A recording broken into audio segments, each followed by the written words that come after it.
जय श्री श्याम दोस्तों। आज मैं आपको विष्णु पुराण की बहुत ही प्यारी सी कथा सुना रही हूँ। सुनना सभी ध्यान से। तो एक बहुत ही अद्भुत कहानी है। एक बार भगवान भोलेनाथ पृथ्वी लोक पर भ्रमण के लिए गए तो उन्होंने एक युवा को देखा। वह ईश्वर को दोष देता जा रहा था। वह अपने जीवन से निराश था और दुखी था। तब भगवान शंकर बोध विष्णु का रूप धारण करके उस युवा को असली दुख के बारे में ज्ञान देते हैं। तो चलिए इस कहानी के माध्यम से हम समझते हैं कि असली दुख क्या होता है। अगर आप यह कहानी सुन रहे हैं तो पूरा सुनिए। इस कथा को आधा अधूरा छोड़कर जाने की गलती मत कीजिए, क्योंकि इस पवित्र कथा को पूरा सुनने से मनचाहा फल की प्राप्ति होती है। इसलिए इस कथा को पूरा सुनना। भोलेनाथ की कथा का अनादर मत करना। सुख और दुख एक ही सिक्के के दो पहलू होते हैं। ये बात आपने भी सुनी होगी। और सुख दुख हमारे जीवन में लगातार आते ही रहते हैं और हमें लगता है कि हमारे जीवन में हजारों दुख है, हजारों समस्याएं हैं। लेकिन अगर आप वास्तविक तौर पर देखें तो इस बात को अच्छे से समझ लेना कि हमारे जीवन में केवल एक ही दुख होता है। हमारे जीवन में असली दुख क्या है वो हम इस कहानी के माध्यम से जानेंगे, और उस दुख का निवारण और समाधान क्या है ये भी जानेंगे। तो हम इस कहानी को समझेंगे। आप इस कहानी के अंत तक जरूर बने रहें। एक समय की बात है। एक गांव में व्यक्ति रहता था। उसका नाम सोनू था। वह बड़ा आलसी और अपने जीवन से बहुत निराश था। उसका कारण यह था कि उसने अब तक अपने जीवन में कुछ भी हासिल नहीं किया था। वह सब कुछ काम ही नहीं करता था। उसके घर वाले भी इस बात से बहुत परेशान थे। वे चाहते थे कि वो बाहर जाकर कुछ अच्छा काम करे और कोई अच्छी नौकरी कर ले।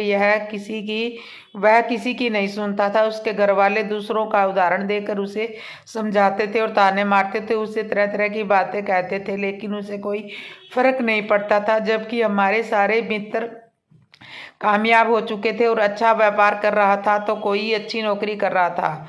इसका कारण जब भी वो लोग मिलते हुए उसके अपनी बढ़ चढ़ कर बड़ाई किया करते थे, लेकिन सोनू कुछ भी नहीं करता था। जिसके कारण जब भी कोई उससे पूछता तुम क्या कर रहे हो तो वह कुछ नहीं कह पाता था। उसे कहने में बहुत शर्म महसूस होती थी कि वह कुछ नहीं करता।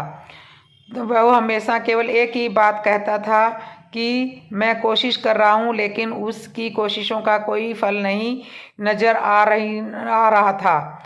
देखते ही देखते अब ऐसा समय आ चुका था कि सोनू सभी से मुंह छिपाता फिर रहा था, ताकि उसे कोई यह ना पूछ ले कि क्या करते हो, जिसके कारण वो कभी किसी के सामने भी नहीं आता था। धीरे धीरे उसका मन दुखी रहने लगा, और जब वह बहुत निराश होने लगा तो तब उसने प्रतीत हुआ कि मानो वह धरती पर बोझ ही है, जिस कारण वो अपने आप को बहुत अकेला महसूस कर रहा था, बहुत तन्हा महसूस करता था। एक दिन वो उसके मन में यह विचार आया कि मेरे हाथों में कुछ है ही नहीं तो मैं क्या कर सकता हूँ। यह सोचकर वह अपने भाग्य को खूब खोजता हुआ अकेले में बैठकर रोता जा रहा था। तो भगवान को ही दोष देता जा रहा था। और भगवान एक दिन घर से निकलकर कहीं जा रहा था। तब उसने रास्ते में देखा कि एक बुद्ध भिक्षु को प्रवचन दे रहे हैं, और प्रवचन में वह दुख की बातें कर रहे हैं। तो सोनू कुछ देर के लिए अपना मुंह छुपाकर वहीं पर खड़ा हो गया, ताकि उसे कोई देख न ले, और चुपचाप वहां भिक्षु की प्रचार बातें सुनने लगा। बौद्ध भिक्षु प्रवचन कर रहे थे कि हमें अपना सबसे बड़ा साथी हमें दुख अपने जीवन के बारे में बहुत कुछ समझाता सिखाता है, और हमें इसी तरह से जीवन जीने का तरीका भी बताता है। यह दुख हमारे गुरु की तरह है, जिससे हमें सीख मिलती है। आप चाहें अपने जीवन में अपने दुखों को अपना गुरु बना कर रख सकते हैं, उनसे सीख ले सकते हैं, या फिर आप चाहे तो अपने दुखों पर बैठ कर रो सकते हैं। लेकिन इससे आपको कोई लाभ नहीं होगा, बल्कि आप दिन ब दिन और कमज़ोर होते चले जाएंगे, निराश होते चले जाएंगे। सोनू छुप छुप कर उन बौद्ध भिक्षु की यह बातें सुन रहा था। जैसे ही प्रवचन खत्म हुआ, उन बौद्ध भिक्षु के पास पहुंचा। उन्हें प्रणाम करके वह कहता है, हे महात्मा, अभी आप कुछ देर पहले दुख को गुरु बता रहे थे। आप कह रहे थे कि दुखों से हमें सीखना चाहिए, तो उन्हें अपना गुरु बनाना चाहिए, लेकिन मैं तो अपने दुखों से परेशान हूँ, अपने जीवन से परेशान हूँ। मैंने अब तक जो दुख झेला है, मुझे तो कभी ऐसा प्रतीत ही नहीं हुआ कि मुझे कुछ सिखा रहे हैं, बल्कि मुझे तो हमेशा यही लगता था कि मुझे पीड़ा दे रहे हैं, तकलीफ दे रहे हैं और दुख की पीड़ा दे रहे हैं। इससे ऐसे लगता था कि अब उसके बाद मेरा जीवन समाप्त हो जाएगा, इसके बाद हमें कुछ नहीं मिलने वाला, और मुझे तो मेरे दुख के सामने मृत्यु ही कम लगती थी। अब लोग ताने मारते हैं। जब लोग ये कहते हैं कि तुम क्या कर रहे हो, तो मन को बहुत ठेस पहुंचती है और मैं उनसे कुछ भी नहीं कह पाता। सोनू की ये सारी बातें सुनकर बौद्ध भिक्षु सोनू से कहते हैं, बेटा तुम क्या दुख कर रहे हो, दुख के बारे में ऐसी बातें क्यों कर रहे हो। सोनू ने अपने ऊपर बीती सारी बातें भिक्षु को बताई और कहने लगा, हे महात्मा, क्या आपके पास मेरे दुख का कोई निवारण है, समाधान है। तो सोनू की यह बात सुनकर बौद्ध भिक्षु कहने लगे और मुस्कुराने लगे और कहते हैं, बेटा जब तुम्हारे जीवन में कोई दुख आए तब तुम मेरे पास आना, तब मैं उसका समाधान तुम्हें अवश्य ही बताऊंगा। तो बौद्ध भिक्षु की यह बात सुनकर सोनू थोड़ा सा अचरज में पड़ गया। उसे यह समझ में नहीं आ रहा था कि क्या उसने अब तक जो दुख झेला है वो दुख नहीं है, वो असली दुख नहीं है। जो अब तक पीड़ा सही है वो क्या पीड़ा नहीं है, जो तकलीफ़ें उठाई है वो क्या तकलीफ़ें नहीं है, वो क्या असली दुख नहीं है। आगे वह मन ही मन अपने आप को कोस रहा था, जब मुझे मेरे अपने ही नहीं समझ रहे थे तो बौद्ध भिक्षु मुझे क्या समझेंगे। इतना सोचकर वहाँ से वह चला गया। सोनू सभी लोगों के ताने सुन कर बहुत थक चुका था, तो वह निराश हो चुका था, जिसके कारण उसने निर्णय लिया कि अब कुछ करके ही दिखाया जाएगा। उसने अपने पिता से थोड़ा सा रुपया लिया और उस रुपये से उसने एक व्यापार शुरू कर दिया। उसके पिता बहुत खुश हुए कि कम से कम मेरा बेटा कुछ करने का प्रयास तो कर रहा है। लेकिन उसे व्यापार में कोई सफलता नहीं मिली, लेकिन मिल रही थी, जिसके कारण वो बहुत ही निराश हो चुका था। उसको समझ में नहीं आ रहा था कि वह क्या करे। जिस तरह से उसके व्यापार को आगे बढ़ाए, उसी तरह उसके पिता ने उससे कहा कि बेटा कोई बात नहीं, इसी तरह से प्रयास करते रहो, आज नहीं तो कल तुम्हें सफलता जरूर मिलेगी।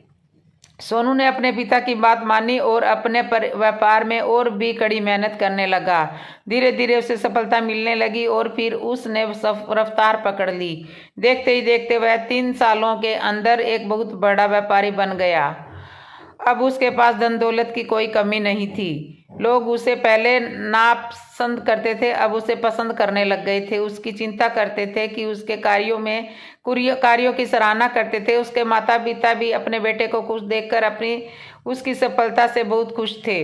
धीरे धीरे सोनू के मित्रों की संख्या बढ़ने लगी और रफ्तार बढ़ने लगी। सोनू ने कुछ मित्रों से उनसे यह जवाब दिया कि उसने अपना व्यापार तेजी से बढ़ाना चाहिए और उसे फैलाना चाहिए। सोनू को एक दोस्त ने सलाह दिया कि जब तुम आज केवल इस नगर में सबसे बड़े व्यापारी हो, तब तुम इतना खुश हो, तुम्हारे साथ सब कुछ है, मित्र है, दोस्त है, पैसे हैं, इतने सारे लोग हैं। तुम सोचो कि अब तुम इस राज्य के राजा बन गए हो, बहुत बड़े व्यापारी बन गए हो, तो अब तुम्हारे यहाँ लोगों की भीड़ लग जाएगी, तुमसे मिलने के लिए समय निकालेंगे, यहाँ तक कि इस राज्य का राजा भी तुम्हें बनाना चाहेंगे, तुम्हारी तारीफ करेंगे, और यदि कभी ऐसी जरूरत आन पड़ी तो वह तुमसे धन भी लेने के लिए आवश्यक आएगा।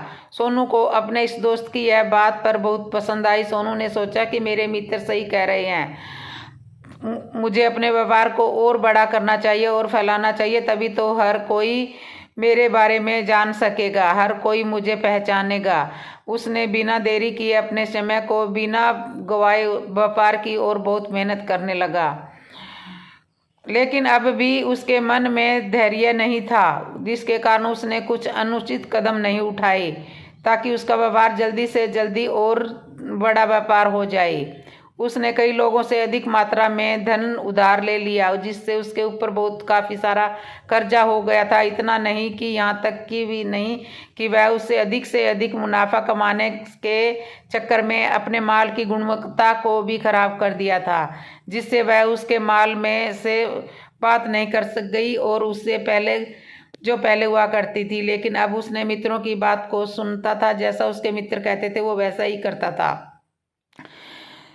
यहाँ तक कि उसने अपने व्यापार को भी तीव्रता से बढ़ाने के लिए दूसरों का सहारा और छोटे व्यापारियों के खिलाफ षड्यंत्र भी रचने शुरू कर दिए थे, जिसके कारण उसके मन में अब पहले जैसा वह जिसके सुकून नहीं रहा था। अब उसे रातों रात नींद नहीं आती थी।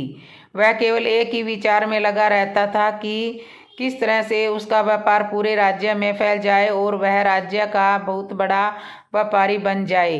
वह दिन रात केवल इसी की व्यापारी में जल्दी से जल्दी बड़ा हो जाए। हालांकि उसके पास सब कुछ भी नहीं था, धन दौलत, कुछ पैसा, गाड़ियाँ, सब कुछ इस तरह, सुख सुविधाएं, नौकर चाकर, सब कुछ, लेकिन उसके बावजूद भी वह बहुत दुखी था। वह चीज़ों का लाभ नहीं उठा पा रहा था, क्योंकि उसका पूरा ध्यान केवल अपने व्यापार को अधिक से अधिक उन्नति की तरफ ले जाने का था। एक दिन सोनू अपने रथ पर बैठकर मार्ग में जा रहा था तो तभी रास्ते में वहीं गुरुवर का आश्रम आया। यह देखकर उन बौद्ध भिक्षु के पास चला गया और बौद्ध भिक्षु से कहने लगा कि हे महात्मा, आपने कहा था कि जब मेरे जीवन में बहुत ज़्यादा दुख आए तब तुम मेरे पास आ जाना, तो मैं आज आ गया, तो इस कारण मैं आपके यहाँ आया हूँ। आज मैं बहुत दुखी हूँ, मैं रात को सो नहीं पाता, मेरे पास सब कुछ होते हुए भी मैं बहुत दुखी हूँ, तकलीफ़ उठा रहा हूँ। उसने अपनी सारी बातें एक एक करके भिक्षु के सामने रख दी। तो भिक्षु ने कहा सोनू से कहने लगे कि बेटा, जब तुम पहली बार आए थे तब भी तुम बहुत दुखी थे और आज भी आप बहुत दुखी हो, लेकिन आप दुख से कुछ सीख नहीं पाए। इसके जवाब में सोनू ने बौद्ध भिक्षु से कहा कि हे महात्मा, जब मैं अपने जीवन में कुछ भी नहीं कर पा रहा था तब मैं अपने दुखों से सीखा था कि केवल सोचने मात्र से कुछ नहीं होगा, उसके लिए कुछ करना पड़ेगा। और आज कोई कर्म अपना ही सफल बनाता है, बल्कि इस कर्म को उसके अंजाम तक पहुंचाना हमें सफल बनाता है। फिर चाहे रास्ता कैसा भी हो, फिर चाहे परिस्थितियां कैसी भी हो, फिर चाहे कितनी भी बाधाएं आपके रास्ते में आ जाए, क्यों ऐसा करने से अब आपके जीवन में कुछ भी नहीं बचा और आप कुछ भी कर सकते हो। हौसला बनाए रखें, भिक्षु ने कहा। उम्मीद न छोड़ो और अपने कार्य पर डटे रहें। यह सोचकर जब तक मैं अपने कार्य को सफल नहीं कर लेता तब तक मैं अपने लक्ष्य तक पहुंच नहीं जाता। जब तक मैं इस कार्य को करता रहूँगा जिस कार्य में आवश्यक सफल होकर दिखाऊंगा। जबकि आप लोग केवल सफल लोगों को महत्व देते हैं, उनके कर्मों को नहीं देते। सोनू की ये सारी बातें सुनकर वह बौद्ध भिक्षु मुस्कुराने लगे और सोनू से कहते हैं कि बेटा, अब तुम्हारे जीवन में असली दुख आए हैं, अब तुम मेरे पास आना, मैं तुम्हारी समस्या का समाधान आवश्यक बताऊंगा। इतना कहकर बौद्ध भिक्षु वहाँ से उठकर चल दिए। सोनू एक बार फिर से उनकी ये बातें सुनकर आश्चर्यचकित रह गया।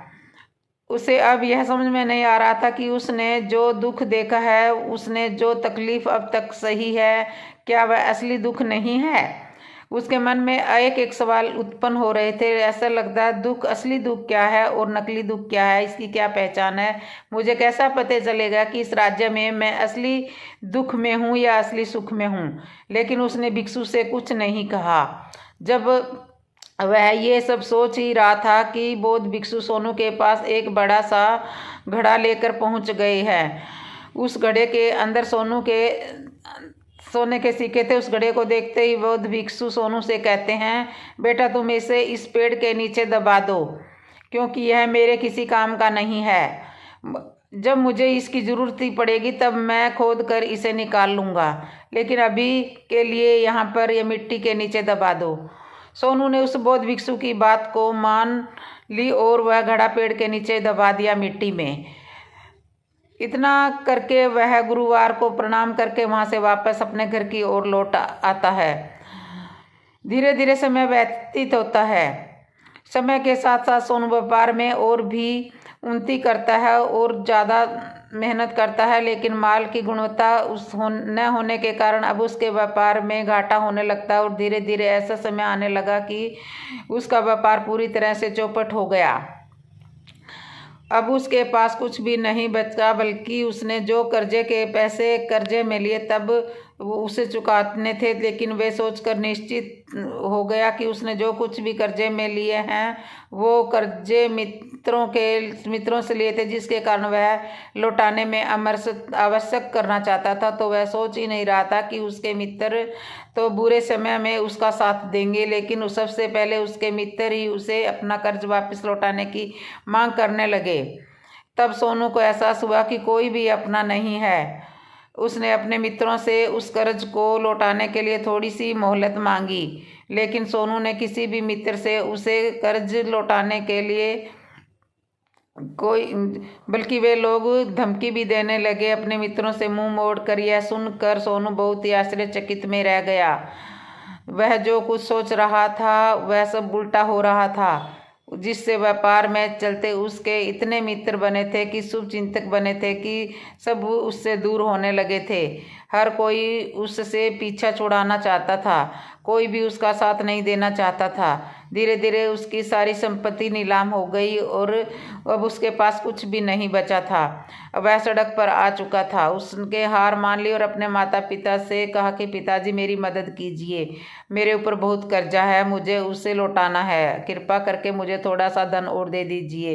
इस पर सोनू के पिता ने सोनू से कहा, बेटा मेरे पास तो ले अब बस और नहीं है, छोटा सा घर है, अगर यह बेच दूं तो मैं तुम्हारी माँ क्या कहाँ रहेंगे, हमें भी दर दर की ठोकरें खानी पड़ेगी, हमें भी सड़कों पर भीख मांगनी पड़ेगी। ले देकर अब हमारे पास सिर्फ ये एक ही संपत्ति बची है, इसलिए मैं तुमसे क्षमा मांगता हूँ कि मैं तुम्हारी सहायता नहीं कर सकता। अपने माता पिता के मुख से यह सुनकर सोनू चुपचाप वहाँ से चला गया और मन ही मन सोचने लगा कि अब मेरे पास कुछ भी नहीं है। बच्चा खचा था वो भी सब लूट गया, बर्बाद हो गया। अब मैं जी भर के रहने के लिए भी जगह नहीं है। मेरे पास केवल एक ही रास्ता है कि जिससे मैं अपने कर्जदारों से अपना पीछा छुड़ा सकूं। तो वे सोचता हुआ एक ऊंची पहाड़ी की ओर चला जाता है और पहाड़ी पर चढ़ता ही जा रहा था कि तभी उसे याद आया कि उस बुद्ध भिक्षु ने कहा था कि जब तुम असली दुख में आओगे तब हमारे पास आ जाना, मैं तुम्हारी समस्या का समाधान अवश्य करूंगा। ये सोचकर सोनू के मन में एक विचार आया कि वह उम्मीद की लहर दौड़ पड़ी और वह दौड़ता हुआ भिक्षु के पास गया और उनके पास पहुंचा और प्रणाम करके बोला कि अपने ऊपर बीती सारी बात बताई और बताने के बाद कहने लगा कि हे महात्मा, आपने कहा था कि जब मेरे ऊपर असली दुख आएगा तब आप उसका समाधान आवश्यक करेंगे। वह समय आ गया है। तभी बौद्ध भिक्षु सोनू की इस बात को सुनकर मुस्कुराने लगे और कहने लगे कि बेटा, क्या है असली दुख? अब तुम्हारे जीवन में असली दुख आएगा तो मैं उसका समाधान करूँगा। उन बौद्ध भिक्षु के मुख से यह शब्द सुनकर सोनू ने सब्र का बांध लिया और सोनू ने उन बौद्ध भिक्षु से कहा, हे महात्मा, आखिर असली दुख क्या होता है? क्या मैंने आज तक जो दुख झेला है वो असली नहीं है? जो तकलीफ झेली है वो सही नहीं है? क्या है असली दुख नहीं है? क्या इसे दुख नहीं कहते? तभी बौद्ध भिक्षु सोनू से कहते हैं, बेटा पहले तो मुझे ये बताओ कि तुमने अपने दुख से क्या सीखा। इसका जवाब देते हुए सोनू ने उन बौद्ध भिक्षु को से कहता है कि हे महात्मा, मैंने यह सीखा कि जो लोग हमारी तरक्की में हमारा साथ देते हैं वो तुम्हारे साथ जुड़े रहते हैं, वो लोग तुम्हें आवश्यक धोखा देते हैं, क्योंकि ऐसे लोग बुरे समय में काम नहीं आते, तुम्हारा साथ नहीं देने वाले, बल्कि तुम्हारा फायदे का ही उठाने का प्रयास करते हैं। इसलिए ऐसे लोगों पर भरोसा न करें, बल्कि जो लोग तुम्हारी असफलता के समय पर काम आए, बुरे समय पर तुम्हारे साथ खड़े हैं, वही तुम्हारे असली मित्र हैं और वही तुम्हारे साथ हैं। और ऐसे लोग तुम्हें बहुत कम मिलते हैं। जिन्हें भी ऐसे लोग मिलते हैं उन्हें हमेशा उनकी कदर करनी चाहिए। आगे सोनू उन बौद्ध भिक्षु से कहता है कि जब तुम कोई कार्य कर रहे हो तो उसे पूरी ईमानदारी से करो, धैर्य से करो, लालच ना करो और अपने लक्ष्य तक पहुंचने की कोशिश करो। इसके लिए किसी भी को साथ कोई षड्यंत्र मत करो, क्योंकि ऐसा करने से बहुत बुरा होगा और तुम हमेशा के लिए नुकसान में पहुंच जाओगे। सोनू की ये सारी बातें सुनकर बौद्ध भिक्षु उस पेड़ के पास पहुंचे।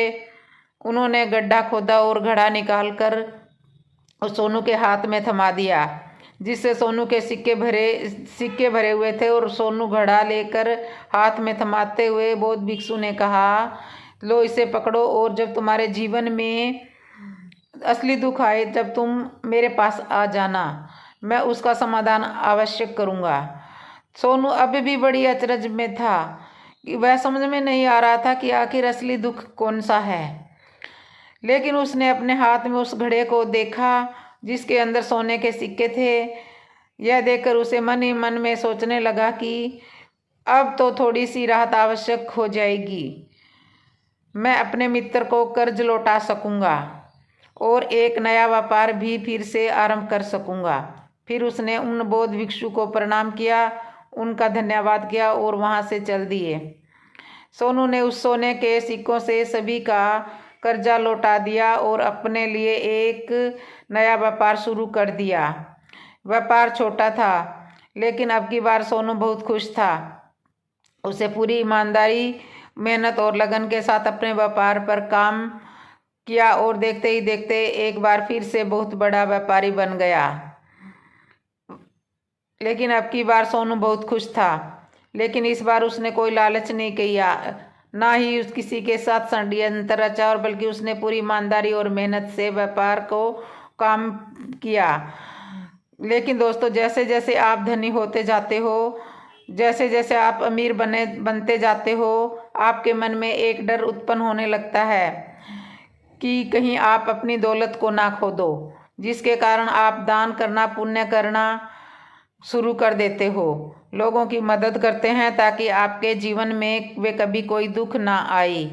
लेकिन यह जीवन सुख और दुख का संगम है, जिसके कारण हर किसी को सुख और दुख मिलते रहते हैं और उनको गुजरना पड़ता है। इसी वजह से एक बार फिर से सोनू के जीवन में एक बहुत बड़ा दुख उत्पन्न हुआ और अब की बार उसके माता पिता दोनों की मृत्यु हो गई। सोनू अपने माता पिता से बहुत प्रेम करता था, जिसके कारण उसके मन को बहुत गहरा दुख हुआ। जब आखिर बार वह उन्हें देख रहा था तो उसके मन में हजारों सवाल उत्पन्न हो रहे थे। वह अपने घर लौटा और घर लौटकर उसने देखा कि जिस संपत्ति के लिए वह हमेशा से चिंतित रहते थे, आज उसकी देखभाल करने के लिए कोई नहीं था। उसके माता पिता जो भी मेहनत की थी, उसने जीवन में इकट्ठा किया, वह सब छोड़कर यहीं पर रह गया। लेकिन अब वह सब कुछ खत्म हो चुका था और सोनू का मन अब बहुत बेचैन हो रहा था। उसके मन में हजारों सवाल उत्पन्न हो रहे थे और वह अपने आप को बहुत अकेला महसूस कर रहा था। तब वह खालीपन सा महसूस हो रहा था, तो समझ में नहीं आ रहा था कि वह क्या करें।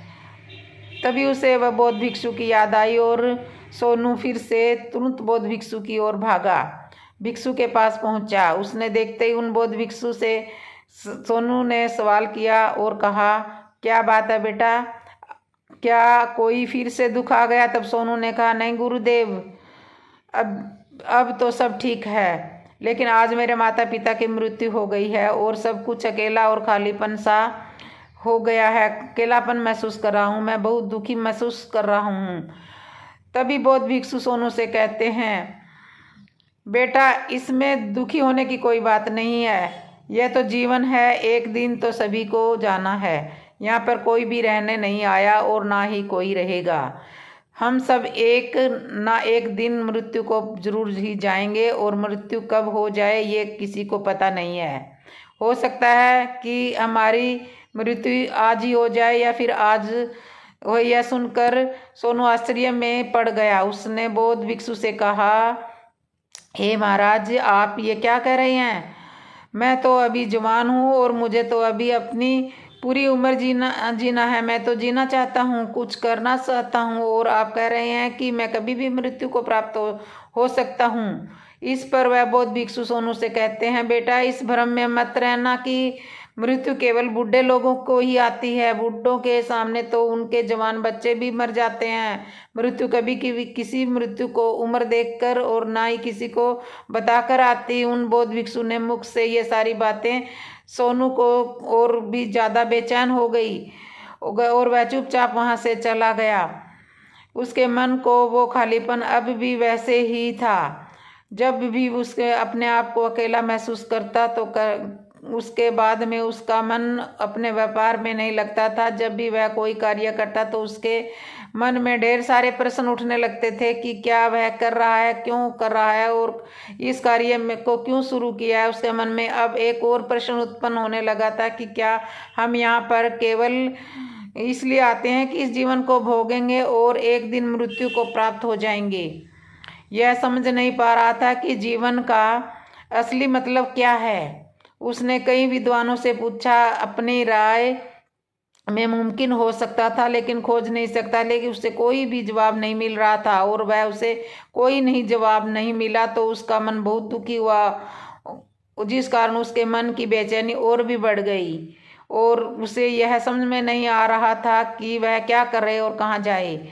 उसने किसी से पूछे, तभी उससे उन बौद्ध भिक्षु की फिर से याद आई और वह फिर से उन बौद्ध भिक्षु के पास गया और उसने अपने मन की सारी बातें बौद्ध भिक्षु को बताई, गुरुवर को बताई।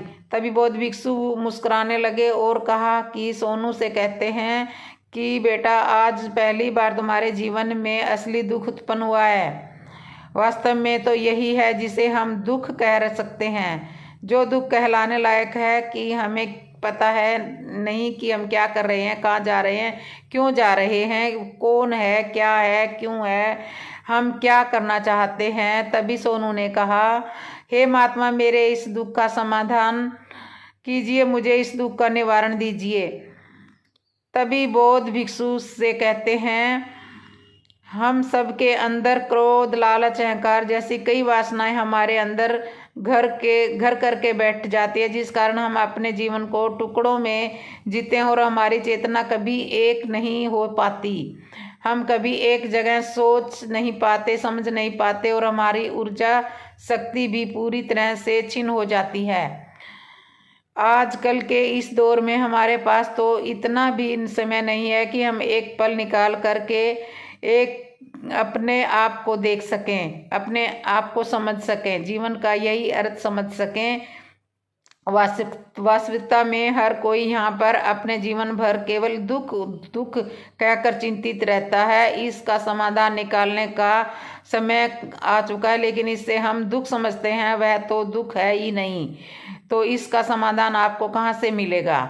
ये तो परिस्थितियाँ हैं जिसके कारण हम अपने आप को दुखी समझते हैं, हम अपने आप को तकलीफ में समझते हैं। जैसे ही हम एक परिस्थिति है किसी और परिस्थिति में आकर फंस जाते हैं। जिस प्रकार हम पहली समस्या का समाधान करते हैं, दूसरी समस्या आके खड़ी हो जाती है। इसी प्रकार हम दूसरी समस्या का सामना करते हैं तो हम तीसरी आके खड़ी हो जाती है, परिस्थितियों से हार मान लेते हैं। जब हमें लगता है कि जब कोई रास्ता ही नहीं बचा तो हमारे सामने केवल एक ही रास्ता है कि रास्ता नजर आता है, वो है मृत्यु। लेकिन यह कोई समाधान नहीं है, यह कोई रास्ता नहीं है। इसलिए आप सचमुच अपनी समस्याओं का समाधान चाहते हैं तो अपने आप को एक ही बार में समझने का प्रयास कीजिए, अपने जीवन का उद्देश्य और अर्थ समझने का प्रयास कीजिए।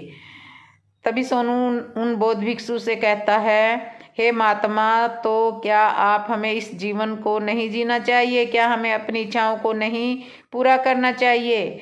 तब बौद्ध भिक्षु सोनू का सवाल का जवाब देते हैं और कहते हैं कि हमें किसी से भी अत्यधिक लगाव नहीं रखना चाहिए, हमें अपनी इच्छाओं को वश में रखना चाहिए, हमें संपत्ति सुख इकट्ठा नहीं करना चाहिए, क्योंकि हम मनुष्य की इच्छाएं, कामनाएं, वासनाएं ये ऐसी होती है जैसे मानो कि एक पर्वत से गिरा हुआ झरना जिस पर किसी का कोई नियंत्रण नहीं है, सिवाय देखते रहने के और परेशान होने के। कि जब तुम अपने जीवन का अर्थ समझेंगे नहीं लगोगे तो अपने आप को पहचान जाते हो, समझ जाते हो कि तुम अपने इस जीवन पर नियंत्रण पा सकते हो। तब तुम्हारी सभी इच्छाएं, कामनाएं, वासनाएं भी तुम्हारे वश में हो जाती है और फिर तुम चाहो तो उनको नियंत्रण भी कर सकते हो। गुरुदेव की ये सारी बातें सुनकर सोनू ने गुरुदेव से कहा, हे महाराज, आपका बहुत बहुत धन्यवाद। आपने मेरी बड़ी बड़ी समस्याओं का समाधान आज कर दिया है। मैं आज से अपने जीवन को एक ऊर्जा के साथ आरंभ करूंगा और अपने जीवन की ऊर्जा शक्ति को सही कार्य में लगाऊंगा। दोस्तों, मानव शरीर में बहुत ऊर्जा है, बहुत शक्ति है। ये सब बेकार कामों में है जिसके कारण हमारा जीवन ही बेकार हो जाता है, बेकार की चीज़ों में लगा रहता है और हम कभी भी इससे अपनी तरफ ध्यान नहीं देते। हम कभी भी अपनी ऊर्जा को केंद्रित नहीं करते। अपने जीवन का वास्तविक में क्या अर्थ है यह हम समझने का प्रयास ही नहीं करते। हम अपने जीवन में हमेशा अपने आप से, भगवान से सवाल करते हैं कि हमारे जीवन में इतना बड़ा दुख क्यों है। हम सभी के मन में यह सवाल तो आवश्यक ही आता है और इसका जवाब यह है कि ईश्वर वह चाहता है हम अपने जीवन के अंतिम दुख तक पहुंच सकें और उस गहराई तक पहुंच सकें जहां पर हमें यह पता चल सके कि हमने अभी तक अपने आप को नहीं समझा, अपने आप को नहीं पहचाना, अपने आप को नहीं समझा। नहीं, मानव शरीर के अंदर जो ऊर्जा है, जो शक्ति है, उसके बारे में हम अभी तक नहीं जानते। हम अपने आप को चाहे तो एकत्रित कर सकते हैं, अपने आप को नियंत्रण कर सकते हैं, लेकिन हम अपनी इस ऊर्जा का व्यर्थ में उपयोग करते रहते हैं, व्यर्थ की चीज़ों में लगा देते हैं, जिस कारण हम अपने आप को कभी भी नहीं पहचान पाते और कभी भी अपने आप को नियंत्रण में नहीं कर पाते। लेकिन यदि आप अपने आप को जानना चाहते हैं, तो आपको पहचानना चाहते हैं, तो पहले आपको खुद को एकत्रित करना होगा, अर्थात ध्यान लगाना होगा। ध्यान लगाने से आप अपने दुखों की, समस्याओं का समाधान निकाल सकते हैं और तभी आप अपने आप को पहचान सकते हैं, जान सकते हैं और अपने जीवन के हर दुखों का समाधान भी कर सकते हैं। उम्मीद है आप सभी को ये वीडियो अच्छी लगी है। कमेंट, यदि आप चाहें तो इस वीडियो को आगे लाइक भी कर सकते हैं, शेयर भी कर सकते हैं। तो दोस्तों, कैसी लगी ये वीडियो कमेंट में लिखना। जय श्री राम।